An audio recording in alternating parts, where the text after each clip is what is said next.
नमस्ते बच्चों, हिंदी की कक्षा में आपका फिर से हार्दिक स्वागत है। उम्मीद करती हूँ आप सभी स्वस्थ होंगे, खुश होंगे और कक्षा के लिए बहुत ही उत्साहित होंगे। तो चलिए आइए कक्षा की शुरुआत करते हैं। तो बच्चों, आज हमारा पाठ है पाठ 12, जिसका नाम है साइकिल दौड़, जिसका परिचय है। प्रस्तुत कहानी एक पंजाबी लेखक की कहानी का हिंदी अनुवाद है, जिसमें उन्होंने मनुष्य की छोटी छोटी अनुभूतियों को व्यक्त किया है। कभी कभी राह पर चलते हुए भी बिना बोले किसी से हम हार जीत के खेल खेलने लगते हैं। ऐसी ही एक घटना का वर्णन लेखक ने बड़ी सजीवता से यहाँ किया है। तो चलिए आइए बच्चों, किस प्रकार किया है समझते हैं। उस दिन दूध ढोने वालों की हड़ताल थी, पर हाकिम सिंह फिर भी शहर आया था। उसे रुपयों की जरूरत थी। छोटे भाई को खाद की बोरियां खरीदनी थी। नरमा, जिसको कपास बोलते हैं, के लिए अब खाद का समय था। होटल वालों का आज इकरार था। कई होटल थे, खैर 2 होटलों ने हिसाब से ज्यादा पैसे दे दिए थे और उनकी जरूरत पूरी हो गई थी। उस दिन उनकी साइकिल के कैरियर पर डोल नहीं थे। पुरानी ट्यूब इकट्ठी करके बंधी हुई थी। डोलों के बिना साइकिल सड़क पर ऐसे चल रही थी जैसे जोहड़ के पानी पर कातर चलती हो। वैसे भी तो साइकिल पर हाथ फिरा कर रखता था। साइकिल नई की नई रहती, क्या मजाल कोई पुर्जा जरा भी आवाज करता हो। साइकिल चलाने में जरा भी जोर नहीं लगता था। मतलब बच्चों, जब ये कहानी की जहां से शुरुआत होती है, वहां से हमें यह पता चलता है कि उस दिन किसकी हड़ताल थी। दूध की हड़ताल थी। लेकिन फिर भी जो हाकिम सिंह है, वह शहर में आया क्योंकि उसे रुपयों की जरूरत थी और भाई को खाद की बोरियां खरीदनी थी, जो कहाँ डालनी थी बच्चों? नरमा यानी कपास में डालनी थी, क्योंकि वहां पर खाद डालने का समय आ गया था कपास की फसल में। ठीक है। होटल वालों का आज इकरार था, मतलब कई होटल थे, लेकिन खैर 2 होटल ने ही हिसाब से अधिक पैसे जो है वो दे दिए थे और उससे उनका काम बन गया था। फिर उसकी साइकिल के कैरियर पर डोल नहीं थे। पुरानी ट्यूब इकट्ठी करके बंधी हुई थी, क्योंकि वह उस दिन किसका दिन था बच्चों? हड़ताल का दिन था। इसीलिए डोलों के बिना साइकिल ऐसे चलती थी मानो जैसे जोहड़ के पानी पर जो कातर है वो रेंगती हुई जाती है। फिर उसके बाद वो आगे बताते हुए कहता है कि जो उसकी साइकिल थी वो बहुत ही नई की नई थी। वो उसके हाथ जो है बहुत ही सहला सहला कर रखता है और उसको इतना चमकाता और साफ करता रहता है, इतना ध्यान रखता है अपनी साइकिल का, कि मजाल है कोई भी पुर्जा किसी भी प्रकार का आवाज कर जाए उसकी साइकिल का। गर्मी के दिनों की तेज धूप थी, पर अभी गर्म लू नहीं चलने लगी थी। दोपहर के बाद भट्टी की आग जैसे धूप हो जाती। लोग बरसात की प्रतीक्षा करते, पर मॉनसून के आने की सोचना अभी कहीं नहीं थी। गर्मी के दिनों में जो धूप थी बच्चों, वहां पर बहुत ही तेज होती थी। और दोपहर के बाद जो है, दोपहर में क्या लगता था कि जैसे कोई भट्टी की आग जल रही है। बरसात की लोग प्रतीक्षा करते थे, लेकिन मॉनसून आने का भी कहीं भी दूर दूर तक नामो निशान भी ना था। वह पास ही नलके पर पानी पीने के लिए रुक गया। रजबहा चलता होने से नलके का पानी ठंडा था, मीठा भी था, दांतों को सर्द करता और जीभ पर स्वाद की डली रख देता। मोटा भारी नल का पानी की धार ऐसे गिरती जैसे कोई चश्मा फट निकला हो। उसने पेट भरकर पानी पी लिया और चल पड़ा। अब बच्चों क्या था, उसको गर्मी के दिनों में भट्टी जैसे प्रतीत हो रहा था, तो उसको प्यास लग रही थी। तो आसपास उसने जब नल देखा तो वहीं रुक करके उसने पानी पिया। पानी कैसा था बच्चों? ठंडा था और मीठा था। वहां पर उसने भर पेट का पानी पिया, अपनी प्यास बुझाई और पानी के स्वाद के साथ जो पानी की जो धारा थी बच्चों, वो बहुत तीव्र थी। जो पानी का स्वाद था वह दांतों पर जैसे जीभ पर स्वाद की डली रख दी गई हो, और जो ठंडक थी पानी की वो दांतों को जैसे सर्द कर रहा हो। और ऐसे पानी गिरता था उसके हाथों में जैसे कोई चश्मा फट निकला हो। और उसने पेट भरकर पानी पिया। ठीक है। उसने अपनी एक आंख की चमक सी मारकर देखा। उसके पानी पीने के बाद एक लड़का और उसकी पत्नी नई साइकिल खड़ी करके नलके का पानी पीने लगे थे। साइकिल पर चढ़कर भी उसने अपनी गर्दन घुमाई थी। लड़का नलका चला रहा था और पत्नी ने अपने हाथ की उंगली को मुंह से लगा लिया था। जैसे ही उसने पानी पीना खत्म किया और एक आंख खोलते हुए उसने जब सामने देखा तो एक लड़का था, नई साइकिल पर था, अपनी पत्नी के साथ, वह भी नल पर पानी पीने आया था। जब वह व्यक्ति पानी पीकर जा रहा था तो उसने पीछे पलट कर देखा तो लड़का जो था वह नल चला रहा था और उसकी पत्नी जो है उंगली लगाकर, हाथ लगाकर चुल्लू से बच्चों पानी पी रही थी। जैसा कि आप इस पिक्चर में, इस चित्र में देख सकते हैं किस प्रकार यह नल से चला करके पानी पी रहा है और किस प्रकार यह नई साइकिल से यह युवक के लड़का आया है अपनी पत्नी के साथ यहाँ पर पानी पीने के लिए। हाकिम सिंह अपने मजे में साइकिल चलाता जा रहा था। उसके पास से साइकिल तेजी के साथ गुजर गई। उसने देखा ये तो वही है जो फाटक पर पानी पी रहे थे। पत्नी कैरियर पर बैठी थी। उसने अपने एक हाथ से लड़के की कमर पकड़ रखी थी। वह हाकिम सिंह की ओर झांकी भी थी, जैसे खुश हो। तेज दौड़ रही साइकिल का एहसास, पति की ताकत पर नाज और दूसरी साइकिल को काटकर आगे चले जाने की जीत का जश्न था। अब जैसे ही हाकिम सिंह बच्चों मजे में अपनी साइकिल चलाते हुए जा रहा था, उसके पास से ही वही दंपत्ति निकले, वही लड़का, क्योंकि उनकी साइकिल नहीं थी और वह तेजी से आगे जाती जा रही थी। उसकी साइकिल को आगे जाते हुए देख करके जो उसकी साइकिल जो आगे जा रही थी उन दोनों दंपत्तियों की, तो उनमें से क्या देखा उन्होंने कि जो उनकी जो पत्नी है वो कैरियर पर बैठी थी और उनकी पत्नी ने उन्हें पहचान लिया कि यही हमसे पहले पानी पी रहे थे। फिर उसके बाद क्या होता है, उसने अपनी एक हाथ से लड़के की कमर को पकड़ रखा था, हाकिम सिंह की ओर झांकी और वैसे खुश हो और अपनी जो उसकी जो साइकिल तेज दौड़ने का एहसास था, पति की ताकत पर नाज, दूसरी साइकिल को काटकर आगे बढ़कर जीत जाने की जो उमंग खुशी थी, वह उसके चेहरे पर मुस्कान ला रही थी। गर्मी बहुत थी, पानी पीकर लगता जैसे नहीं पिया। पेट भरा भरा, होठ सूखे सूखे। 4 साढ़े 4 मील जाकर कैंचियां यानी के क्रॉसिंग आई। अब वे कैंचियों पर पानी पी रहे थे। पानी पीकर वे दम लेने लगे। हाकिम सिम ने भी पानी पिया। उनकी उसकी एक आंख की चमक दोनों को फिर देख गई। वह मन ही मन हंसा। देखो टिड्डा सा अपनी समझ में पहलवान बन बैठा है, टंगड़ी सी मारकर कैसे आगे निकाल ले आया साइकिल। अब चल बेटा, अब देखता हूं तुम्हें। अब देखो बच्चों, गर्मी बहुत थी, चलते चलते पानी पीकर ऐसा लगता था जैसे पानी पिया ही नहीं। पेट में पानी था, पेट में प्यास नहीं थी, मुंह सूख रहे थे गर्मी के कारण और फिर से पानी की लालसा हो रही थी। अब फिर वो कहाँ पहुंच गए थे? अब वो पहुंच गए थे कैंचियों में पहुंच गए थे, जैसे क्रॉसिंग बोलते हैं। अब वह कैंचियों पर पानी पी रहे थे। पानी पीकर वह दम लेने लगे थे। हाकिम सिम ने भी पानी पिया वहीं पर।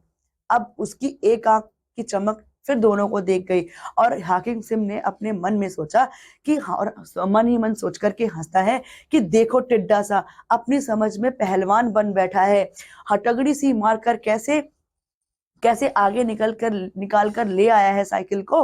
अब देखता हूँ, चल बेटा, अब देखता हूँ कि तू कैसे आगे जाता है। ऐसा हाकिम अपने मन में बोलता है। हाकिम सिंह की उम्र 40 से ऊपर थी। उसके पास जमीन थोड़ी थी, उसका रिश्ता नहीं हुआ, लेकिन दूध ढोने की कमाई करके उसने छोटे भाई का ब्याह करवा दिया। छोटा आज्ञाकारी था, माँ चाहे अभी जिंदा थी, पर हाकिम छोटे भाई के चूल्हे पर ही खाना खाता था।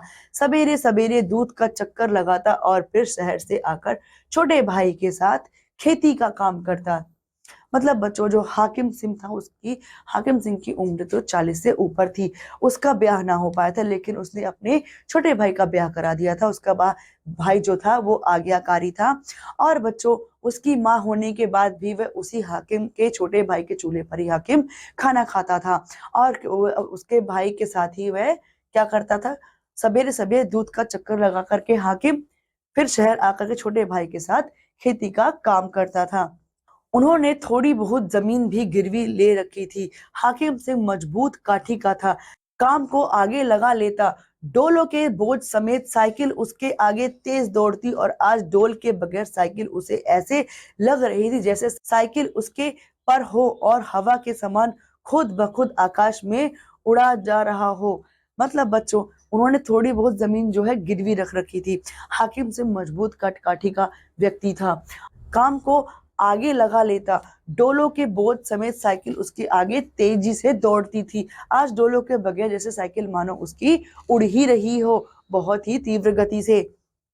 कैचियो से एक आध मील आगे जाकर लड़के ने अपनी साइकिल आगे निकालनी चाहिए। वह बहुत जोर लगा रहा था, पर हाकिम सिंह के लिए एक साधारण बात थी।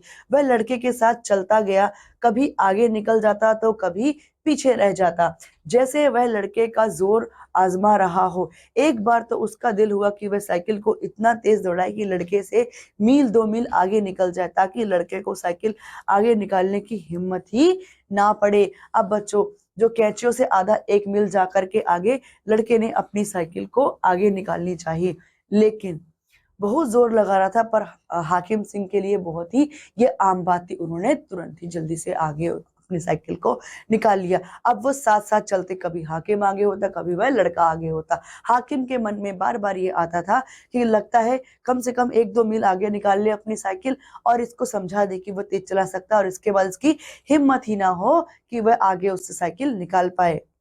देखो किस प्रकार यह लड़का है जो अपनी पत्नी के साथ साइकिल को बिठा करके लिए जा रहा है, और यह है बच्चों हाकिम सिंह, जो अपनी ही रफ्तार से यह भी चला जा रहा है, और दोनों एक दूसरे को प्रतियोगिता देते हुए जा रहे हैं। उनके मन के अंदर मजाक की लहर सी उठती देख पीछे बैठी गिलहरी सी ऐसे समझती है जैसे दुनिया में उसका पति महाबली हो। ऐसा सोचते हैं, कौन सोचते हैं बच्चों? जो हाकिम सिंह है वो मन में सोचते हैं, और हंसते अंदर ही अंदर मजाक की लहर दौड़ती है। वो कहते हैं कि पीछे देखो, जो गिलहरी जैसी बैठी है वो ये सोच रही है कि उसका पति ही शायद महाबली है। फिर हाकिम सिंह को एहसास होने लगा जैसे यह नई शादी वाला लड़का उसका अपना ही छोटा भाई है। ठीक है, उसके मन में एक रहम सा पैदा होने लगा। अगर उसने लड़के से आगे साइकिल निकाल दी तो उसकी पत्नी पर बुरा प्रभाव पड़ेगा।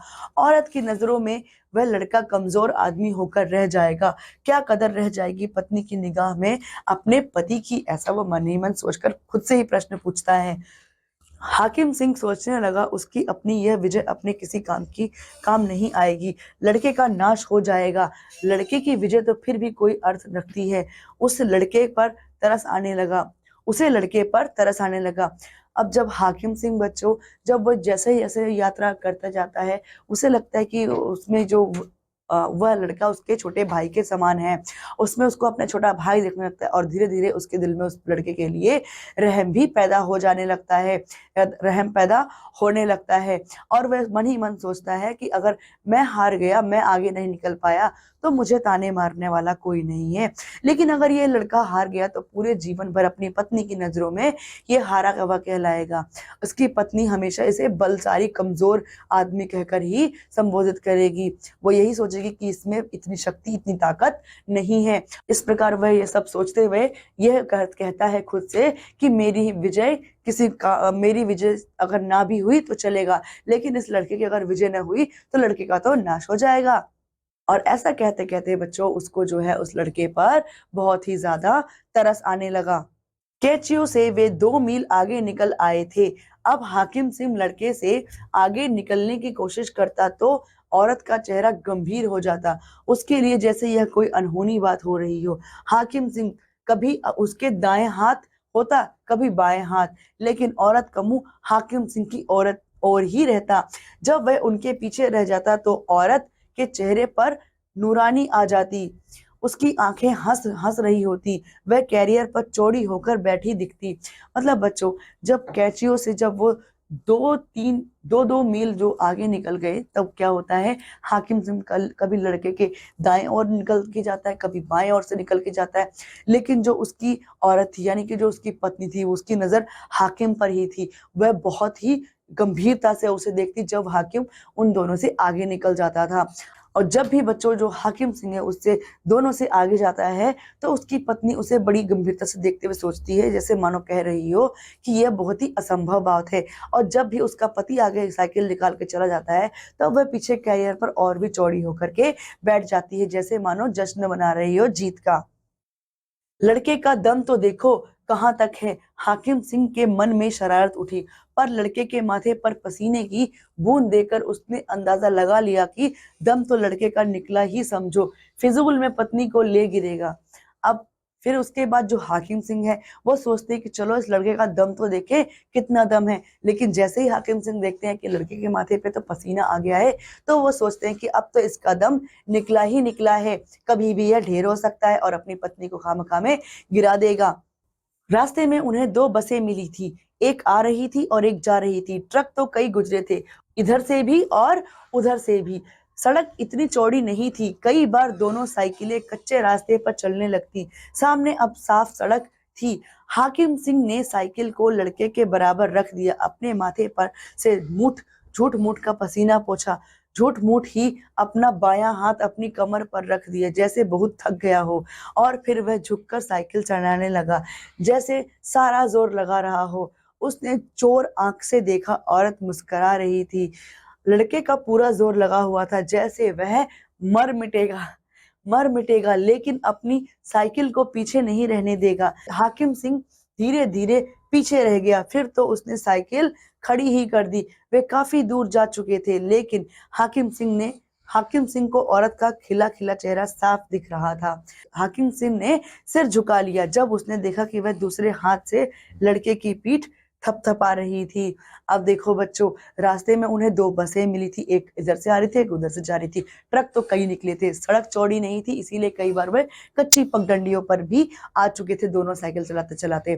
फिर इसके बाद देखते हैं बच्चों, वो सामने क्या है, खुली सड़क थी, जिसमें क्या है, जो हाकिम सिंह है आगे निकलता है और झूठ मूठ का पसीना पोंछते हुए अपनी कमर पर हाथ रखता है और फिर झुक करके साइकिल चलाना शुरू करता है, जैसे कि मानो वह झूठ मूठ का थका हुआ दिखाता है अपने आप को। और वह महिला समझती है उसकी पत्नी की यह बहुत थक गया है और बहुत कमजोरी महसूस कर रहा है। लेकिन वास्तव में बच्चों, जो उसका पति था उसके तो चेहरे से आगे हवाइयां उड़ी हुई थी, वह बहुत ही थक गया था। अंत में क्या किया, हाकिम सिंह ने अपनी साइकिल ही एक जगह रोक करके उन्हें दूर से देखता रहा और उनकी साइकिल जो है पति पत्नी की, लड़के की, उसकी पत्नी की आगे निकल गई। और वो दूर जाकर भी वह उसकी पत्नी की जो मुस्कुराहट थी, हंसी थी, वह भली भांति देख पा रहा था। और हाकिम सिंह ने आगे जाकर के अपना सर तब झुका लिया जब महिला ने, उसकी पत्नी ने अपनी पति की पीठ पीछे से थपथपाई थी, तब उन्होंने अपना चेहरा हाकिम सिंह ने नीचे कर लिया था। तो बच्चों, इस पाठ से हमें क्या शिक्षा मिलती है? इस पाठ से बच्चों हमें यह शिक्षा मिलती है कि कभी हमें छोटी मोटी प्रतियोगिता में को भी इतना गंभीरता से नहीं लेना चाहिए। जितनी हमारी क्षमता है, जितनी हमारी योग्यता है, उसी अनुसार हमें प्रतियोगिता को अपने ऊपर लेना चाहिए। ठीक है बच्चों, तो इस कक्षा में इतना ही। अब मैं आपसे अगली कक्षा में मिलती हूँ, तब तक के लिए बच्चों पढ़ते रहिए, खुश रहिए। धन्यवाद।